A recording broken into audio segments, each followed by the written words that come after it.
එහෙමමයි. හාමුදුරුවනේ අරකිත් එක්ක බෑ කිව්වා. කාත් එක්කද?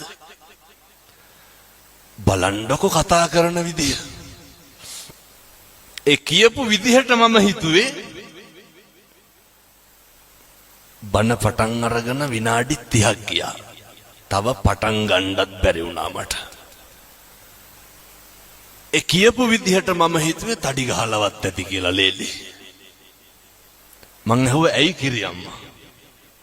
කියනවා හාමුදුරුවනේ පොඩි එක අරගෙන යන ටිකටත් දැන් මේ ඒකි මේකි කියලාමයි කතාව. පොඩි එක අරගෙන යන ටිකටත් මූණ හොදලා පවුඩර් ගන්න ඕනලු. කාටද? මේ ලේලිට. ඔව් විස්තර ගොඩක් කිව්වා. ඇඟිලි පාට කරනවලු.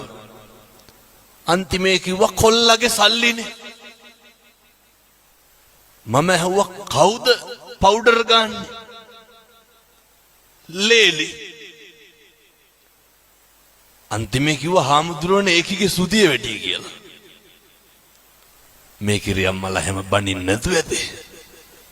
අහගන්නත් තිබ්බ ලේලිලා හිටියන. මං ඇහුවා දැන් කවුද නියපොතු පාට කරන්නේ? ලේලි. අන්තිමේට මං ඇහුවා කාගේද සුදිය වැඩි? ලේලිගේ. මොකටද එහෙනම් ඔය පුපුරන්නේ? ඒව වැඩි ලේලිගනේ. දරන්න බෑ. පුරුදු වෙන්න ඕනේ. ඉවසන්ට පුරුදු වෙන්න. සමහර කිරියම්මලා කිරියත්තලා අම්මලා තාත්තලා ඉන්නවා. කොල්ලෙක් ටැටු එකක් ගහපුවාම ගෑනු ළමෙක් ටැටු එකක් ගහපුවාම මේ ලෝකේ නැති කතන්දර කියනවනේ. මං ඒ දෙයියගේ නම නම් කියන්නේ. එක දෙයියෙක් ඉන්නවා මායම් වෙනකොට හොඳට බොනවා. දොහොත් දීලා වඳිනවා. අර බොන එකාට වඳිනවා ටැටු ගහපු කොල්ලට බයිනවා. පුරුදු වෙන්න. ප්‍රතිරූප ගොඩ නගන්න එපා කවුරුවත් පිළිබඳ. හේතුව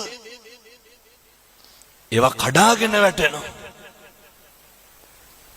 ජීවිතේ ගෙවල් දොරවල් වල ඉන්නකොට අනේක ඉවසන්න ඔක පුරුදු වෙන්න. හෙට